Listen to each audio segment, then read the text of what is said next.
Hi everyone, thanks for watching. If you enjoy our shows, please like our videos and subscribe to our channel. And remember to hit the bell for notifications. And you can support us via PayPal, Patreon, Bitcoin, and through our website, ageoftruth.tv.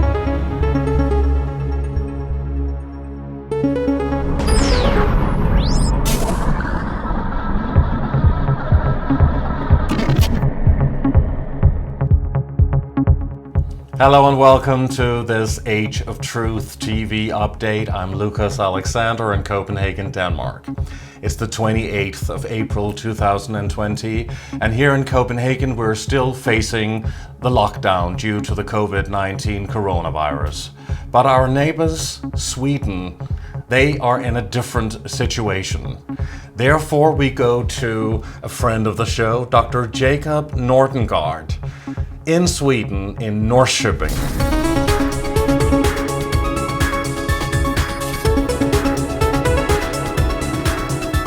How are things in Sweden? You are not in the same situation. You are not locked down or quarantined like we see all over the world. Thank you for being with us, and how are things over there? Thank you. Things are different in Sweden, but it's still very strange, and we have a lot of restrictions, and I mean, we have a government that now have fast-tracked legislation that gives them more mandate to more like totalitarian measures they can, if they want to, introduce and lock down more parts of the society, and this is the thing that Sweden hasn't been that strict is also due to our laws. So they have to change those to be as strict as the other countries, because in Sweden we only I mean, if it's war we can have martial law, but not when it's peace. So. But we had the same kind of rules here in Denmark, and they changed it overnight because of an emergency situation, they called it. So yeah, it's scary that, I mean, it has taken a lot more time in Sweden to do these things. But and the scary thing is that they could do this the next time this happens. It can be more strict, of course, because now they have prepared ground. But you're not locked down, quarantined, under house arrest, basically, are you? No, we can travel in Sweden. It's just that the government tells us, or the authorities, they say, we don't recommend you to go out, and they are telling everyone, don't go there, don't party, don't have fun. so but they don't have the police won't arrive and arrest people. It's just that, and I think the thing with Sweden is that people are very, I mean, they follow the rules. Most of them. Sweden always had more strict rules than other countries, certainly than Denmark. Yeah, of course. We have had that for a long time. No alcohol, for example, not a lot, and also an obedient population that trusts the authorities. So because you're not under these strict rules, under this lockdown, have you seen more cases of the COVID-19 coronavirus spread and outbreak in Sweden? No, I mean, you don't see that.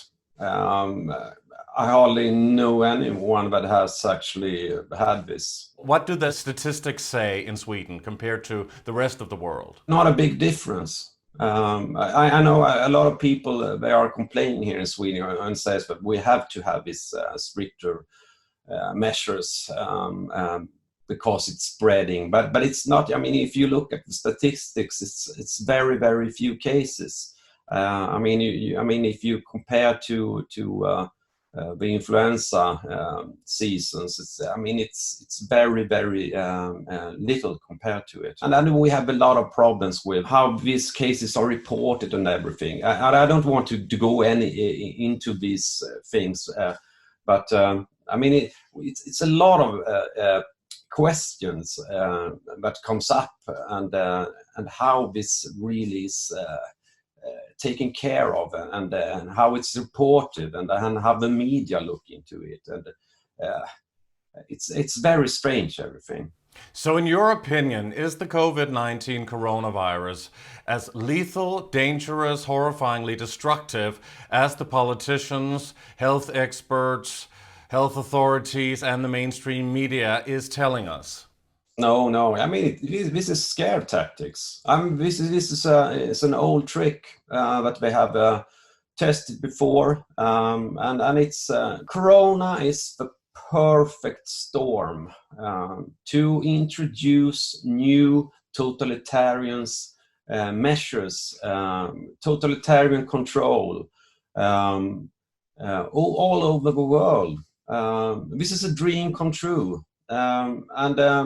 This is just a continuation of the scares that we have had before. Last year was the climate, of course, but the big. It was reported all the time, and has been for many years, just to keep people in check, and to wanted to be guided, and wanted to give up their nations and their independence to a supranational authority. But people don't, of course, believe that. They believe that this is the truth. They are now consumed with fear. Fear is everything we hear in the mainstream media. This is what the politicians are telling us. Even royalty are going on television and warning about this, telling people to stay at home. And of course, we are seeing that the world is now together in like almost this one new world order. One world, yes, it is one world. You can look also at this this event with a lot of artists that was named One World at Home, I think. So that's all. It's what it's all about, and it's about the technological transformation. This year, United Nations is 75, and they have said this is started the decade of action. They want to completely transform the society in 10 years to achieve their perfect society, and that is a society that is so tightly controlled with technology, and that's what's coming now. It was kind of surprising when this happened, but when I actually started to make research about the pandemic scare and how this started, and as always, you can find the same type of actors involved in this. And just before you go on with that, which is definitely what we want to hear, just tell the audience briefly your history as a researcher. What is your field of expertise here? My last book is about the Rockefeller family, or the Rockefeller foundations, and how they have been involved in environmental matters. I have a PhD in science and technology studies, and I have studied political processes and political networks, and how actors on the global scene try to bring in another society, a more perfected society. And I've written a lot about it, and articles, and also my dissertation was about European Union and politics at the European Union level. So I've really studied this powerful networks behind the scenes, but works to create something.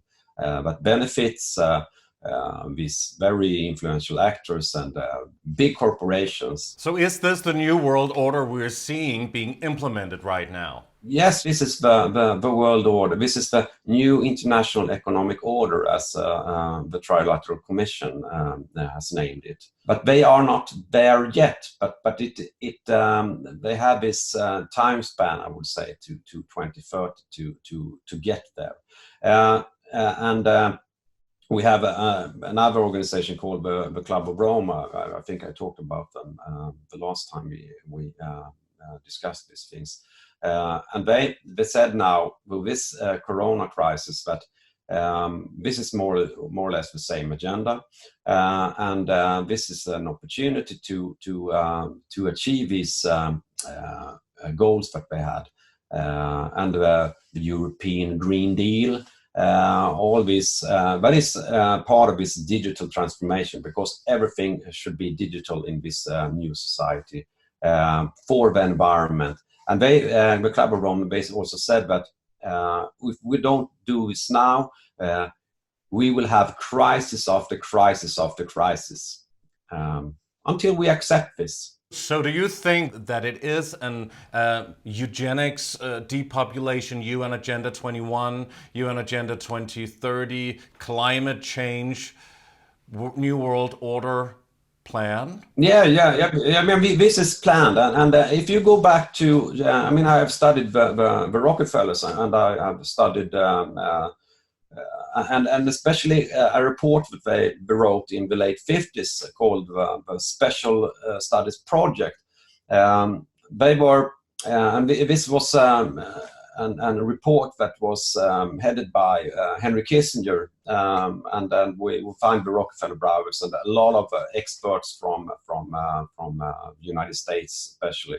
But they planned for another world. They actually said in this report that they wanted to achieve a new world order in all its dimensions, and they had some problems that they said this could be used to get to the point that we want, and they said one was the atmosphere. I mean, we have, and that's where the climate comes in, and we have oceanography, the oceans. We hear a lot about the oceans, that goes into climate change as well. And the third thing was global health issues. That was, I mean, diseases goes all over the globe, so it has to be dealt with at a global scale.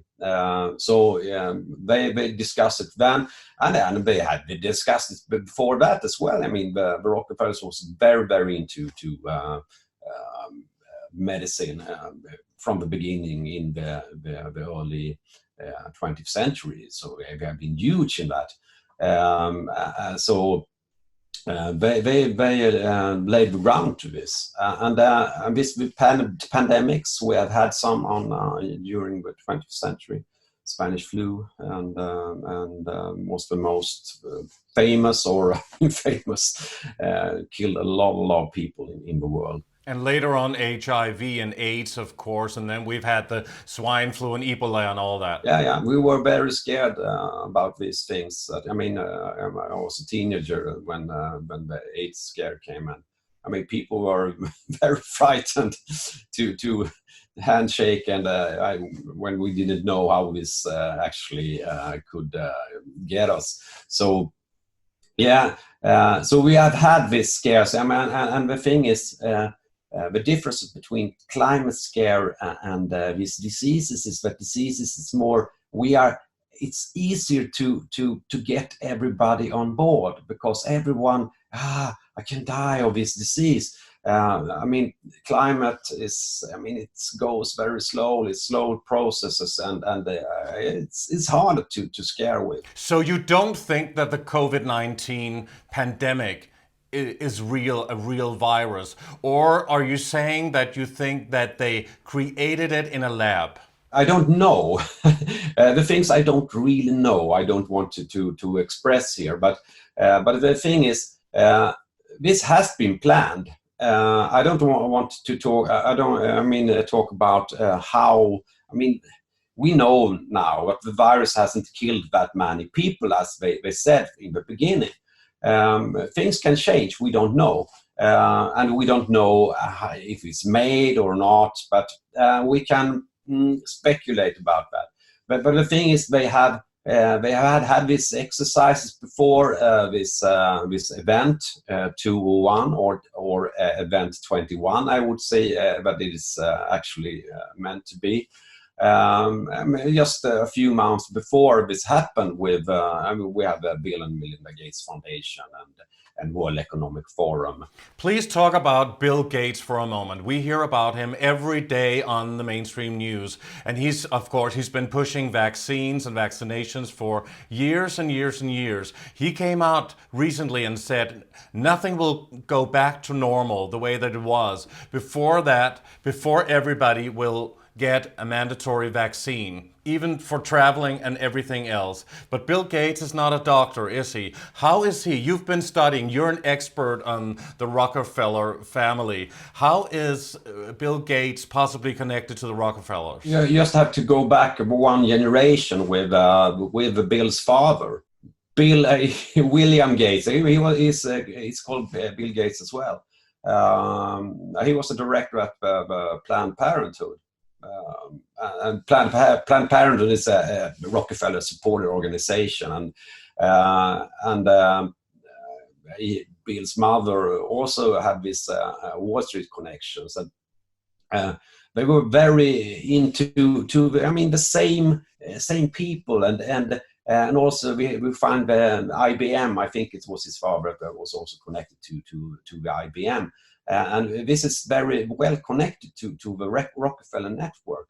The thing is, before Bill and Melinda Gates Foundation became this very important philanthropic foundation that were into this vaccination and medicine and things, it was the Rockefeller Foundation.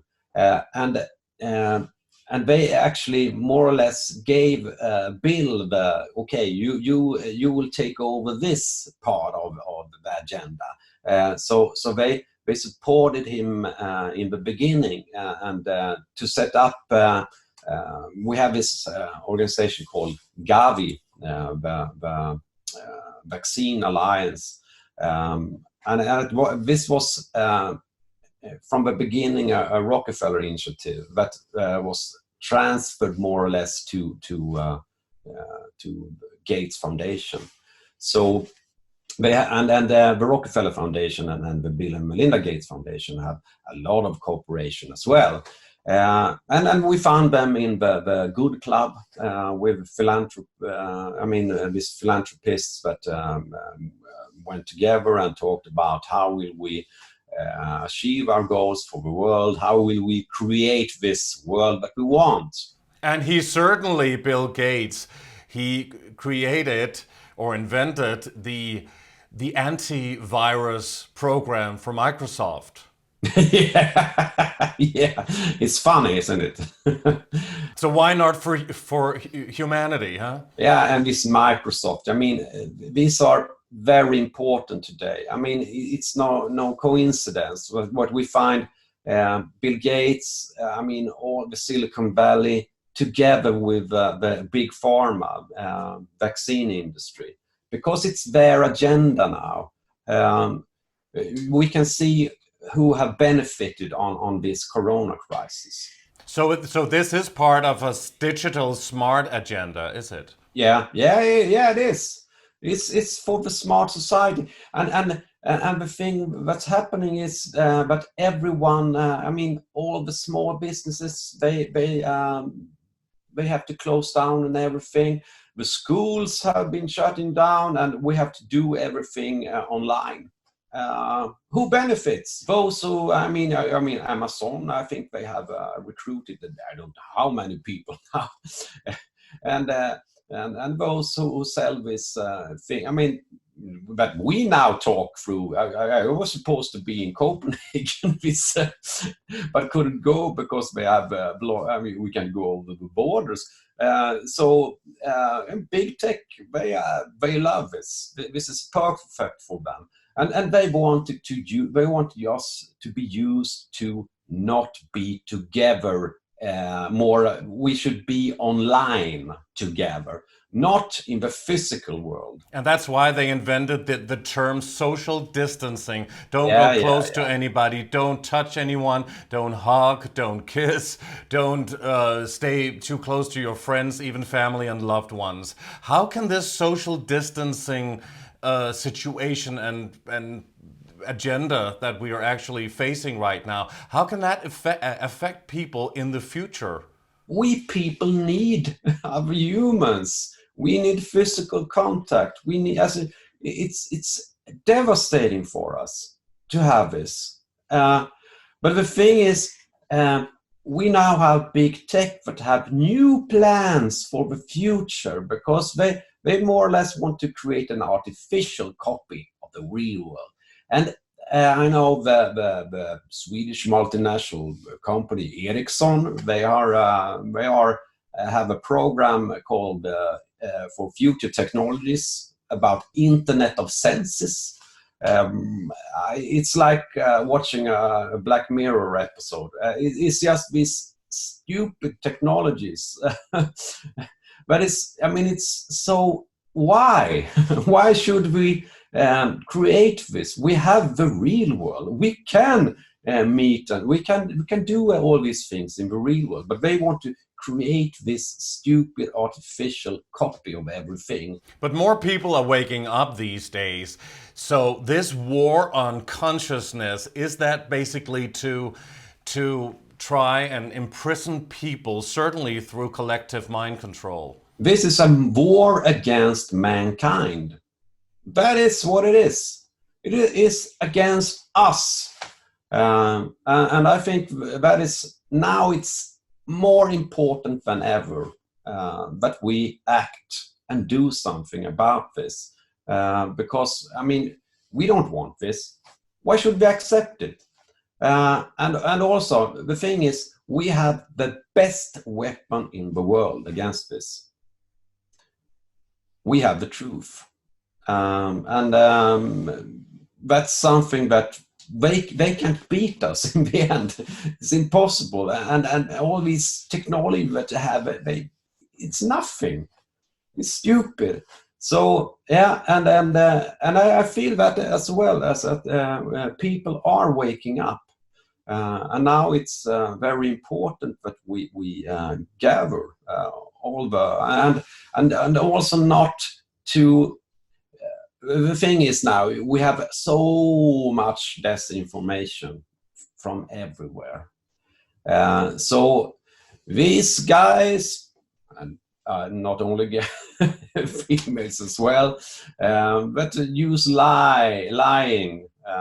They are there and want us to follow their horse all the time. So what about Donald Trump? What is his role in all of this? Because we're hearing about the New World Order being implemented. We're seeing it happening all over the world. All of the prime ministers, heads of states are locking down their countries. Fear propaganda all the time. People fear for their lives, the death of loved ones. And of course, most of all, people fear what other people think. So they don't dare to speak up, really.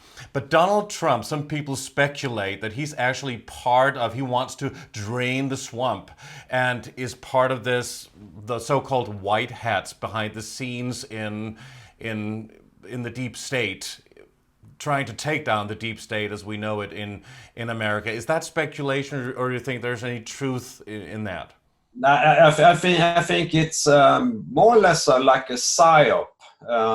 And the thing is, that makes people they have this savior now, and I don't think it's the right way to go.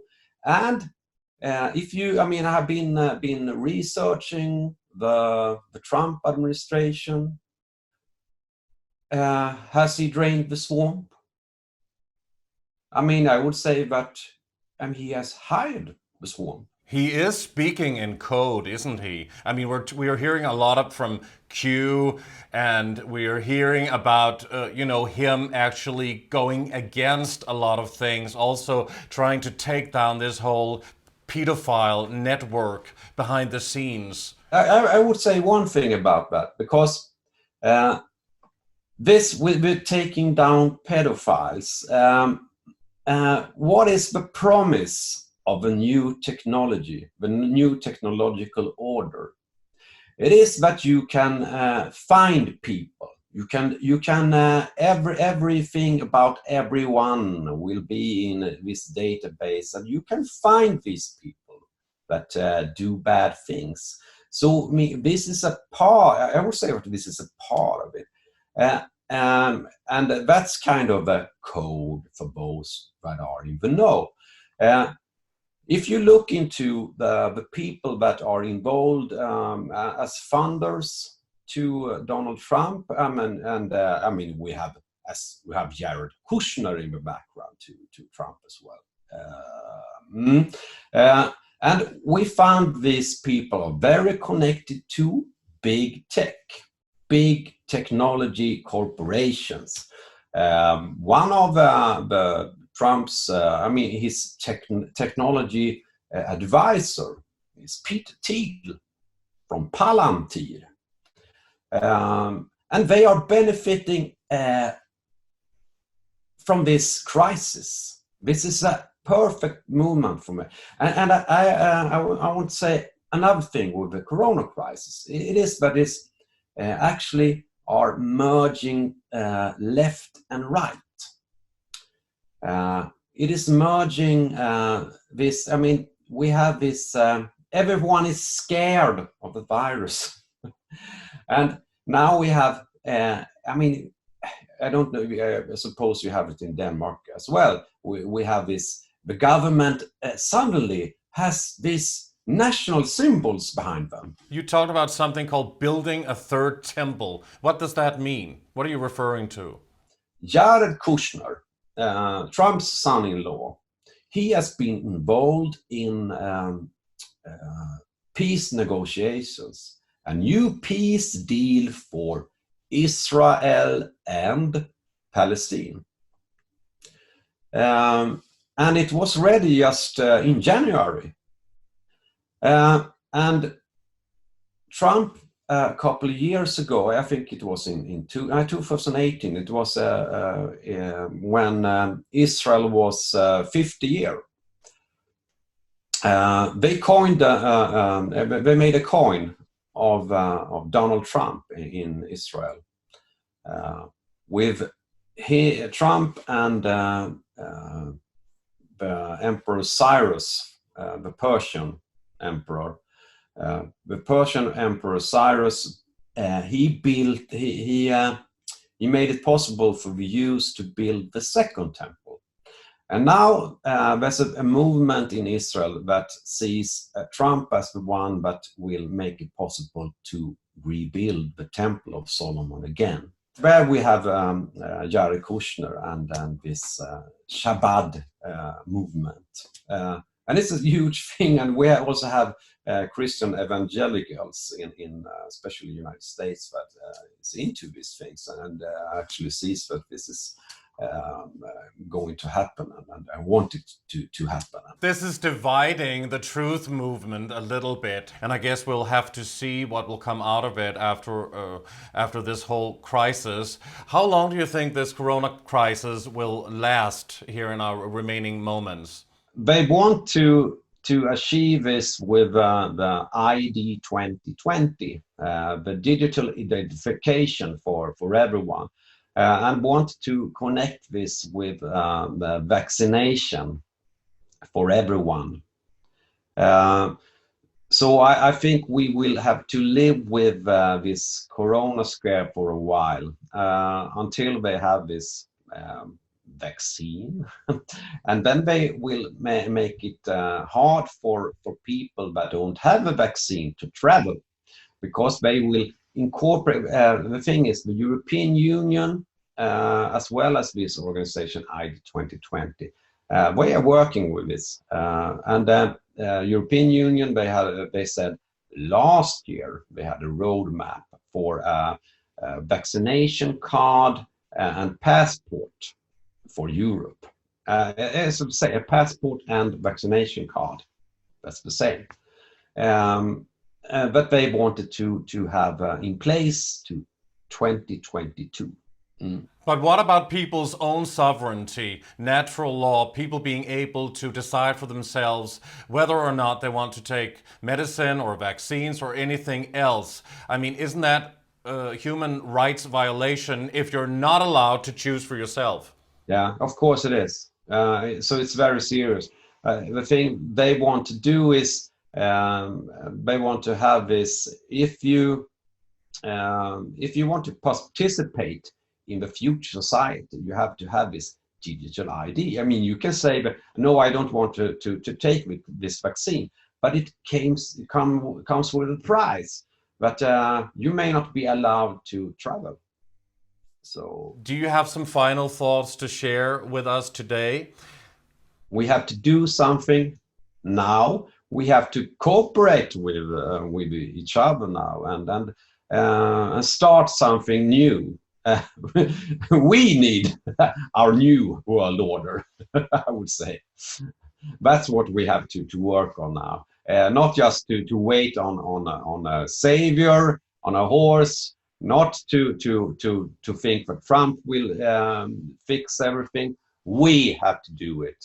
We, as a people, that's the thing. But I think it's a must. Or if we don't go just passive and just wait, we might end up in this digital prison of a mind. And we will, of course, continue with a lot more when we can do a face-to-face interview, a table talk soon. Hopefully when this global lockdown is over soon, and then we can meet eventually, Jacob.